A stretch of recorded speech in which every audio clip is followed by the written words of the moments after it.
وعلیکم السلام ورحمۃ اللہ وبرکاتہ۔ وطر کی نماز پڑھنے کا جو طریقہ کار ہے وہ احناف کے نزدیک طریقہ کار یہ ہے کہ دو تشہد ہوں گے، یعنی آپ دو رکعت پڑھنے کے بعد آپ قعدہ اولیٰ کریں گے، تشہد پڑھیں گے اور اس کے بعد تیسری رکعت کے لیے کھڑے ہوں گے۔ تیسری رکعت میں قبل الرکوع دعائے قنوت پڑھی جائے گی، یعنی ایک تکبیر اضافی کہہ کے مع رفع الیدین کے، اور آپ دعائے قنوت پڑھیں گے، پھر رکوع کر کے باقی رکعت اس طرح مکمل جس طرح باقی نماز پڑھی جاتی ہے وہ مکمل کریں گے، اور تیسری رکعت کے بعد آپ سلام پھیریں گے۔ اب اس میں دو باتیں پیش نظر ہیں۔ نمبر ایک بات تو یہ کہ دو تشہد کے ساتھ یعنی دو سلاموں کے ساتھ وطر، یہ بھی آپ علیہ الصلوۃ والسلام سے ثابت ہے، لیکن احناف نے جس طریقے کو اختیار کیا ہے، اور احناف کے پاس اس کے اوپر بیشتر دلائل موجود ہیں۔ امام ابو حنیفہ رحمہ اللہ، ظاہر ہے آپ خود سوچیں کہ آج ڈاکٹر فرحت ہاشمی کو یا کسی بھی انجینئر کو، ڈاکٹر کو، کسی پروفیسر کو، کسی ریٹائرڈ بیوروکریٹ کو جو ہے وہ قرآن حدیث زیادہ سمجھ آئے گا، یا 80 ہجری میں پیدا ہونے والے حضرت امام ابو حنیفہ رحمہ اللہ کو اسلام اور قرآن کریم اور احادیث زیادہ سمجھ میں آئیں گی، جو صحابہ کرام سے جن کی ملاقات بھی ثابت ہے۔ یعنی وہ جلیل القدر امام جس کی ساری زندگی قول اللہ قول رسول کو پڑھنے پڑھانے سمجھنے میں گزری، وہ زیادہ دین کو سمجھیں گے یا آج کل کے دور کے جدید مولوی حضرات سمجھیں گے یا مفتی حضرات سمجھیں گے؟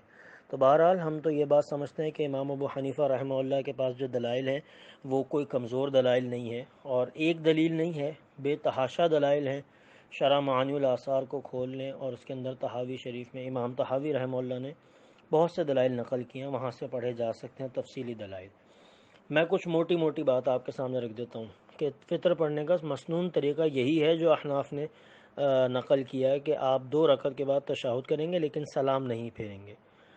حضرت عائشہ رضی اللہ تعالی عنہ کی ہی روایت ہے کہ وطر کی دو رکعت پر نبی علیہ الصلوۃ والسلام سلام نہیں پھیرتے تھے۔ سنن نسائی کے اندر روایت ہے، جو انٹرنیشنل اسٹینڈرڈ کا جو مصحف ہے جو بیروت سے بھی چھپا ہوا ہے اس کے حساب سے 1698 نمبر حدیث ہے حضرت عائشہ رضی اللہ تعالی عنہ کی۔ اسی طرح نسائی کے اندر ہی ایک روایت ہے حضرت ابی بن کعب رضی اللہ تعالیٰ عنہ کی، وہ کہتے ہیں کہ وطر کی پہلی رکعت میں نبی علیہ الصلوۃ والسلام سبح اسم ربک الاعلی، دوسری رکعت میں قل یا ایھا الکافرون، تیسری رکعت کے اندر قل ھو اللہ احد پڑھتے تھے، اور تین رکعت کے بعد سلام پھیرتے تھے۔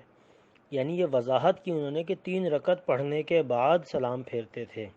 اس کا مطلب یہ ہے کہ تین رکعت کے بعد ہی سلام ہے۔ یہ بھی سنن نسائی کے اندر موجود ہے۔ مسند احمد کے اندر، مسند امام احمد کے اندر حضرت عائشہ رضی اللہ تعالیٰ عنہ کی ہی ایک اور روایت ہے جس کے اندر آپ نے فرمایا، حضرت عائشہ فرماتی ہے نبی علیہ الصلوۃ والسلام تین رکعت وطر کی پڑھا کرتے تھے جس میں فصل نہیں ہوتا تھا۔ اب فصل محدثین نے لکھا ہے فصل نہ ہونے کی وضاحت اس لیے کی کہ بعض لوگوں کو، کیونکہ نبی علیہ الصلوۃ والسلام کا ایک عمل، جیسے میں نے شروع میں کہا کہ ایک عمل یہ بھی موجود ہے کہ آپ علیہ الصلوۃ والسلام نے بعض جگہ پر وطر کی دو رکعت کے بعد سلام پھیرا ہے، یہ روایت موجود ہے، لیکن حضرت عائشہ رضی اللہ تعالیٰ عنہ نے یہ اسی لیے وضاحت کی کہ فصل نہیں کیا کرتے، اس کا مطلب یہ تھا کہ وہ جو آپ نے کیا عمل وہ خصوصی تھا، اس خاص وقت کے لیے تھا، اس خاص موقع کے لیے تھا، لیکن عمومی طور پہ نبی علیہ الصلوۃ والسلام جو تین رکعت وطر کی نماز ادا کرتے تھے وہ بلا فصل ادا کیا کرتے تھے۔ اسی طرح حضرت عبداللہ ابن عمر رضی اللہ عنہ فرماتے ہیں کہ نبی علیہ الصلوۃ والسلام نے یہ بات ارشاد فرمائی کہ مغرب کی نماز دن کی وطر ہے، پس رات میں بھی ایک وطر ہے۔ یعنی آپ نے خود نماز وطر کو مغرب کی نماز سے تشبیہ دی۔ اب رہی یہ بات کہ یہ جو ڈاکٹر صاحبہ نے یہ جو وہ کی ہے حدیث نقل کی، یہ حدیث کا ایک ٹکڑا ہے، اور اس میں یہ کہا کہ اپنی وطر کو جو ہے وہ مغرب کی نماز سے مشابہ نہ کرو۔ اتنی بات ہے نا، اصل بات یہ ہے کہ حدیث کے ایک ٹکڑے سے مسئلہ ثابت نہیں ہوتا۔ یہ بات سمجھنے کی ہے کہ جو فقہائے کرام ہیں انہوں نے ساری زندگی اس کام کے اوپر محنت کر کے گزاری، اور بڑے بڑے جلیل قدر تابعین اور علماء کرام اور محدثین سے مسائل سیکھے جا کر، ان کو کیا مسئلہ تھا؟ عربی بولنے والے تھے، عربی دان تھے، عربی سمجھتے تھے، عربی گرامر جانتے تھے۔ آپ وسلم کی حدیث پڑھ کے انہیں کیوں نہیں یہ بات سمجھ میں آئی؟ اصل بات یہ کہ پوری حدیث کو پڑھا جائے گا اور حدیث کے ساتھ دوسری دیگر احادیث کو دیکھ کر پھر مسئلہ مستنبط کیا جائے گا۔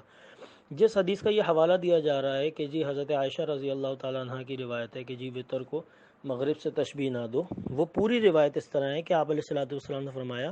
کہ اپنی رات کے جو وطر ہے اس کو مغرب کی نماز سے تشبیہ نہ دو، اس کو 5 کر لو، 7 کر لو۔ نبی علیہ الصلوۃ والسلام نے اصل میں تعداد رکعات بڑھائی ہے۔ اب اگر ہم پوری حدیث کو اس طرح لیں جس طرح ڈاکٹر صاحبہ نے لیا، تو پھر تو اس کا مطلب یہ کہ وطر کی 5 رکعات ہونی چاہیے یا 7 رکعات ہونی چاہیے۔ تو اس کا مطلب یہ ہے کہ یہاں اپنی وطر کو مغرب سے مشابہ نہ کرو کا منشا یہ نہیں تھا کہ ایک سلام کے ساتھ نہ پڑھو۔ اصل میں یہاں منشا یہ تھا کہ جیسے کہ وطر مغرب کی نماز میں 3 رکعت فرض پڑھ کے تم سمجھتے ہو کام پورا ہو گیا، اس طرح وطر جب رات کے آخری پہر میں پڑھو تو اس کے ساتھ تہجد کے نوافل ملاؤ، یعنی اکیلے وطر نہ پڑھو بلکہ تہجد کے نوافل ادا کرو۔ اسی لیے حضرت عائشہ رضی اللہ تعالیٰ عنہ کی متعدد روایت اس بات پر دال ہے کہ آپ علیہ الصلوۃ والسلام، اسی طرح ایک روایت جیسے ہے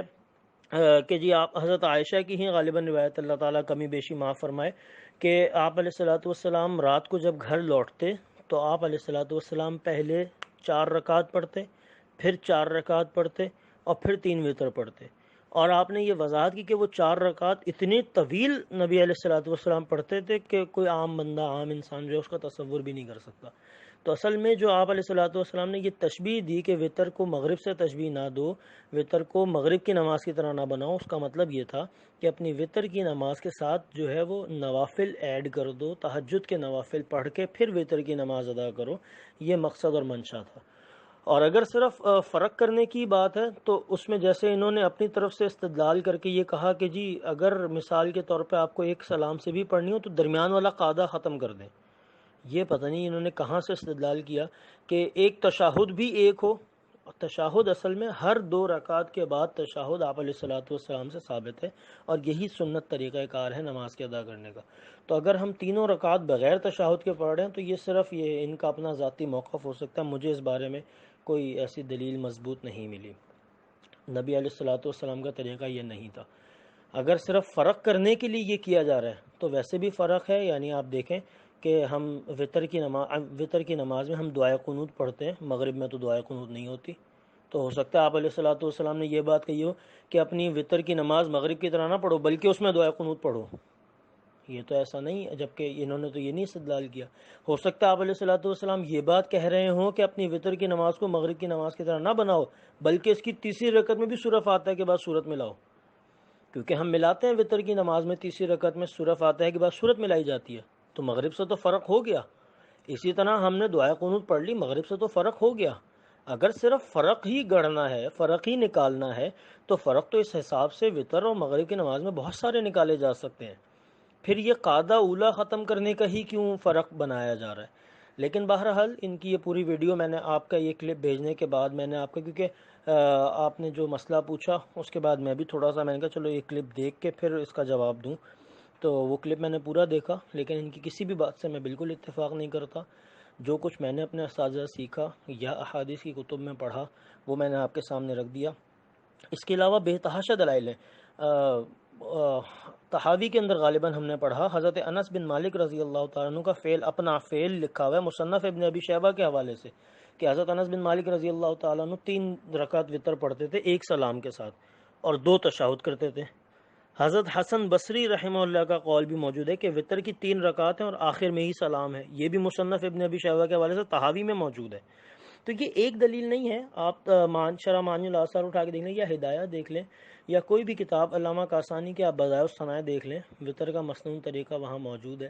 اور مفصل دلائل کے ساتھ وہاں موجود ہے۔ میں جتنی بات اپنے علم کے مطابق آپ کے سامنے کر سکتا تھا میں نے رکھ دی، باقی اللہ تعالی ہم سب کو دین کی صحیح سمجھ نصیب فرمائے، ہماری زندگیوں میں دین کو عملاً نافذ فرمائے۔ جزاک اللہ خیرا و احسن۔